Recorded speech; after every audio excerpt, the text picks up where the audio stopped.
நாங்கெல்லாம் தெளிவா இருக்கோம்.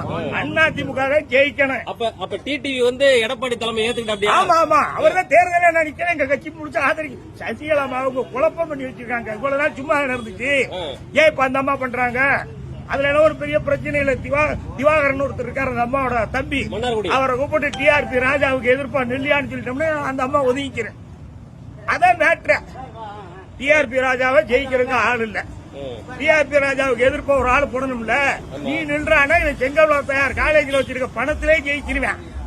அந்த வேலையெல்லாம் நாங்க பண்ணிக்கிட்டு தான் இருக்கணும். எங்களுக்கு அந்த வேலையெல்லாம் எடப்பாடியாருக்கும் தெரியும், கட்சிக்காரங்களுக்கு தெரியும். திராவிட முன்னேற்ற கழகத்தை பொறுத்தவரையில தமிழ்நாட்டில் எப்பவுமே 2வது முறை ஜெயிக்கவே இல்லை. எந்த தேர்தலும் ஜெயிக்கல, இந்த தேர்தலையும் ஜெயிக்காது. 100க்கு 40 ஓட்டு அதிமுக வாங்கும். மக்கள் மன்றத்தில் கூட்டணி பலம் இருக்கோ இல்லையோ, இந்த கட்சிக்கு இந்த தடவை மக்கள் 100க்கு 40 ஓட்டு போடுவாங்க.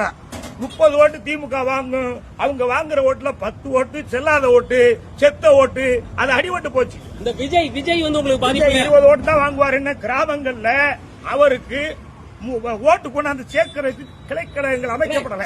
சின்ன சின்ன பசங்க எல்லாம் விஜய் ஓட்டு கேட்கறதுக்கு பூத்தி ஏஜென்ட் போடணும்ல.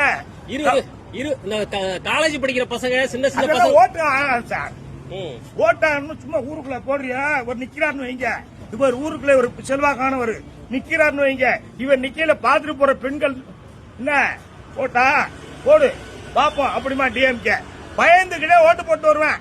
ஓட்டு கேட்கிற இடத்துல ஒழுங்கானால் நிக்கணும். இந்தியாவில் காலம் வேற. சிவாஜி கணேசனோட பெரிய நடிகர் யாரும் இல்ல. எனக்கு விஜய் மேல கோபமே கிடையாது. அது நல்ல பிள்ளை. தேவையில்லாம யார் பேச்சே கொண்டு தடுமாறுறான். கைப்பணத்தை செலவுன்றான். ஓரோடத்துல உழவு விழுந்து போகுது. இப்போ சேலத்துல ஒருத்தன் செத்து போய்த்தான், யாரு கேட்க முடியும்?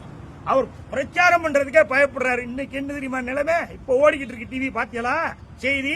அவர் பொண்டாட்டியே என் புரிஞ்ச வேற ஒரு நடிகையோட உட்காந்துக்கிட்டு இருக்கேன், வரமாட்டேங்கன்னு கேள்வி கொடுத்துருச்சு. இன்னைக்கு திரிசா நான் சொல்லல, அவர் மனைவி சொல்லுது. அதனால தமிழ்நாட்டு அரசியலா குறுக்குச்சால் போல பேட்டி இது.